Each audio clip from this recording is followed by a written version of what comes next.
میں نے دونوں کو خاموش کرایا، نواب سے پوچھا، اس لڑکی کا واردات سے کیا تعلق ہے؟ دراصل یہ اس شادی پر راضی نہیں تھی، نواب نے جواب دیا۔ اس کی ماں نے زبردستی اپنا بوجھ اتارا تھا، لہٰذا اس نے اپنے کسی آشنا کے ذریعے میرے بیٹے کو ختم کرا دیا۔ تھانے دار صاحب، اس کو سمجھائیے کہ مجھ پر جھوٹا الزام نہ لگائے، اس کی بھی بہو بیٹیاں ہیں، اگر یہ باز نہیں آئے گا تو میں اس کا منہ نوچ لوں گی۔ ہم غیرت والے لوگ ہیں، ان کی طرح دوسروں کی بہو بیٹیاں نہیں اٹھواتے۔ نواب نے ریشم جان کو سخت جواب دینے کا ارادہ کیا، مگر میں نے اسے ٹوکا اور پوچھا، نواب، کیا تم قاتل کو جانتے ہو یا تم نے اسے گھر میں گھستے ہوئے دیکھا تھا؟ میں دیکھتا تو اسے زندہ جانے نہیں دیتا۔ نواب، میرے سوال کا سیدھا جواب دو، تمہارا گبرو جوان بیٹا جب کچھ نہیں کر سکا تو تم کیا کر لیتے؟ میں یہ جاننا چاہتا ہوں کہ تم قاتل کو جانتے ہو یا نہیں۔ میں قاتل کو نہیں جانتا، لیکن یہ بات پکی ہے کہ وہ اس کا کوئی ساتھی تھا۔ اس نے ریشم جان کی طرف اشارہ کیا۔ کیسے یہ بات پکی ہے؟ میں نے پوچھا۔ کوئی ثبوت بھی ہے تمہارے پاس؟ یہ میرا اندازہ ہے، میں نے آپ کو اشارہ دے دیا ہے، ثبوت نکالنا آپ کا کام ہے۔ اس اثنا میں ریشم جان کی ماں بھی وہاں پہنچ گئی، اس کے ساتھ ایک 35-36 سالہ نوجوان اور ایک عورت بھی تھی۔ عورت کی گود میں بچہ تھا اور اس کی عمر 23 سال کے لگ بھگ معلوم ہوتی تھی۔ اس کے بارے میں پتہ چلا کہ وہ ریشم جان کی بڑی بہن تھی اور وہ مرد اس کا شوہر تھا۔ مرد نے اپنا نام فضل کریم بتایا اور کہا، ہمیں ابھی تھوڑی دیر پہلے قتل کی خبر ملی ہے، قاتل کا کچھ پتہ چلا۔ میں نے تنقیدی نظروں سے اس کا جائزہ لیا، وہ خاصا مضبوط اور قوی الجثہ شخص تھا۔ تم کیا کرتے ہو؟ میں نے اس سے پوچھا۔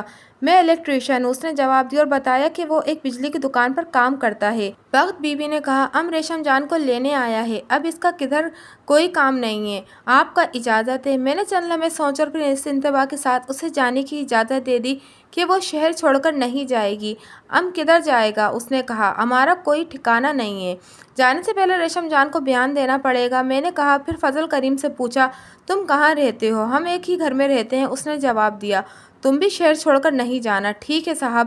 میں نے سب انسپکٹر کو، جو میرے ساتھ موجود تھا، ضابطے کی کارروائی مکمل کرنے کی ہدایت کی اور ریشم جان کو اس کی ماں کو الگ کمرے میں لے گیا۔ بخت بی بی ظہور نے تو ریشم جان کو اغوا کیا تھا۔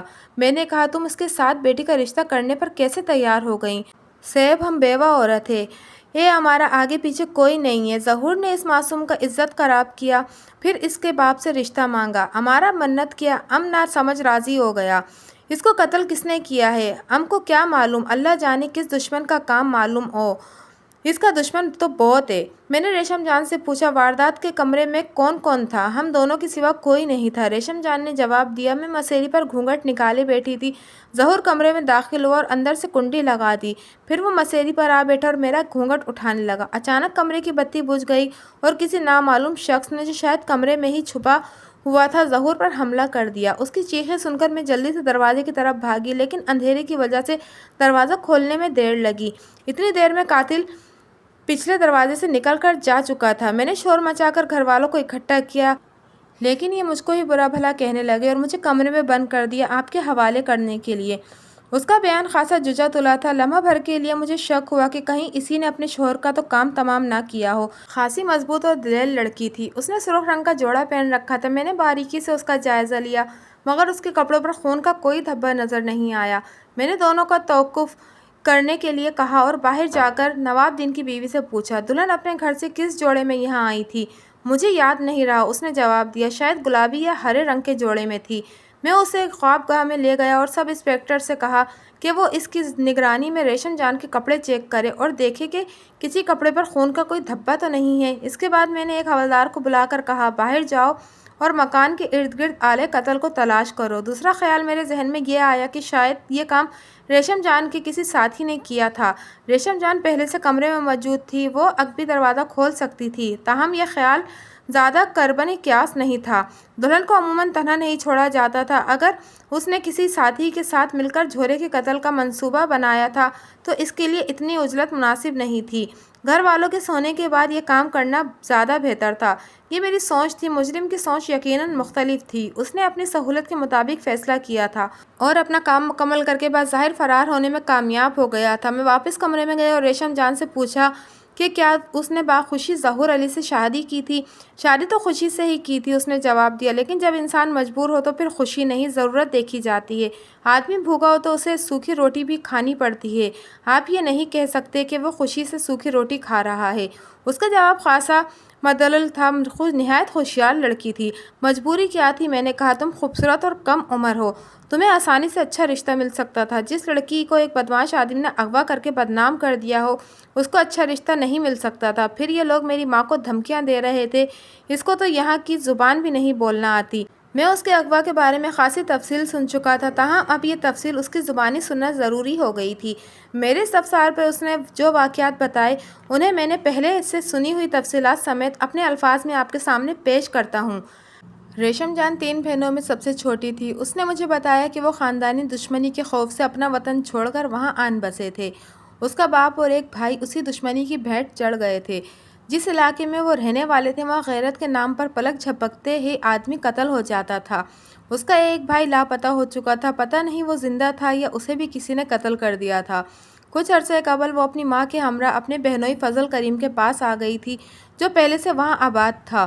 وہ ایک چھوٹے سے جھگی نما مکان میں رہتا تھا۔ اس کے اپنے 3 بچے تھے اور آمدنی محدود تھی، اس لیے وہ اپنی ساس اور سالی کا بوجھ نہیں اٹھا سکتا تھا۔ لہٰذا بخت بی بی نے ایک حویلی میں کام شروع کر دیا، جہاں سے اسے گزارے لائق آمدنی ہو جاتی تھی۔ اپنی مالکن کے کہنے پر اس نے ریشم جان کو سلائی کڑھائی سیکھنے کے لیے ایک قابل بھروسہ عورت کے پاس بھیجنا شروع کر دیا تھا۔ ابتدا میں وہ ریشم جان کو خود چھوڑنے جاتی اور خود ہی لے کر آتی تھی۔ پھر اس کے محلے کی ایک لڑکی نے سلائی سیکھنے کے لیے اس کے ساتھ جانا شروع کر دیا، لہٰذا بخت بی بی نے آہستہ آہستہ اس کے ساتھ جانا ختم کر دیا۔ اتفاق سے ایک روز جھورے بدمعاش نے ریشم جان کو دیکھ لیا۔ لڑکی کی خوبصورتی دیکھ کر اس کی نیت میں فطور پیدا ہو گیا۔ ریشم جان کا رکھ رکھاؤ اور خوبصورتی دیکھ کر ابتدائی وہ یہی سمجھا کہ وہ کسی بڑے گھر سے تعلق رکھتی ہوگی، لیکن جب اس نے ریشم جان کے بارے میں چھان بین کی تو اسے پتہ چلا کہ وہ جھگی میں رہتی ہے اور وہ ایک بیوہ کی بیٹی ہے۔ اس انکشاف کے بعد اس نے ریشم جان سے راہ و رسم بڑھانے کی کوشش کی، لیکن کامیاب نہ ہو سکا۔ اس نے دیکھا کہ لڑکی غریب ضرور ہے مگر کردار کی مضبوط ہے۔ ایک روز اس نے ایک سنسان گلی میں ریشم جان کی کلائی پکڑ لی اور بولا، شہزادی، کبھی ہماری طرف بھی ہنس کے دیکھ لیا کر، تیرے عشق نے ہمیں برباد کر دیا ہے۔ چھوڑ میرا ہاتھ، ریشم جان نے غصے سے کہا، نہیں تو شور مچا دوں گی۔ ریشم جان کے ساتھ جو لڑکی تھی اس کا نام نجمہ تھا۔ وہ گھبرا کر ادھر ادھر دیکھنے لگی، شور مچانے سے تیری اپنی عزت خراب ہوگی، جھورے نے کہا اور ہاتھ نہیں چھوڑا۔ یہ اپنا علاقہ ہے، یہاں اپنا راج چلتا ہے۔ ریشم جان نے اس کے منہ پر تھپڑ مارا اور ہاتھ چھڑانے کی کوشش کرنے لگی۔ جھورا دوسرے ہاتھ سے گال سہلاتے ہوئے بولا، میری جان، کبھی پھولوں سے بھی چوٹ لگتی ہے، تیرے ہاتھ تو پھولوں جیسے ہیں، زور لگانے سے کچھ حاصل نہیں ہوگا، یہاں کوئی تیری مدد کو نہیں آئے گا، وہ دیکھ میرے یار اشارے کی منتظر ہیں۔ ریشم جان نے اشارے کی سمت دیکھا، وہاں 2 بدمعاش کولوں پر ہاتھ رکھے بظاہر بے تعلقی سے کھڑے تھے، لیکن ریشم جان سمجھ گئی کہ وہ جھورے کے ساتھی تھے اور کسی شریف آدمی کی دخل اندازی کی صورت میں ہنگامہ کر سکتے تھے۔ میرا ہاتھ چھوڑو اور منہ سے بات کرو۔ جھورا اس کا ہاتھ چھوڑتے ہوئے بولا، یہ ہوئی نا بات، تم چاہتے کیا ہو؟ کبھی کبھی حسن کا دیدار ہوتا رہے۔ جھورے نے ڈھٹائی سے کہا، عاشق کو اور کیا چاہیے؟ اگر یہی بات کوئی تمہاری بہن سے کہے تو پھر؟ یہ آزاد ملک ہے، جھورے نے بے شرمی سے جواب دیا، ہر شخص عشق کرنے میں آزاد ہے۔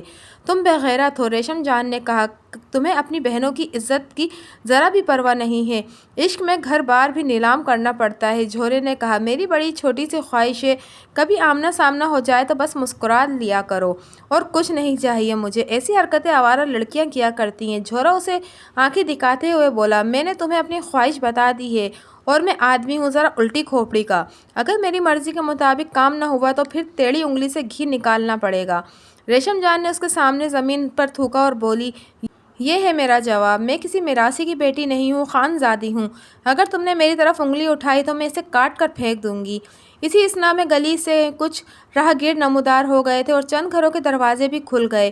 جھورے بدمعاش نے منہ پر ہاتھ پھیرتے ہوئے ریشم جان کو دھمکی دی اور وہاں سے رخصت ہو گیا۔ ریشم جان نے اس بات کا ذکر اپنی بہن سے کیا، بہن نے ماں کو بتایا۔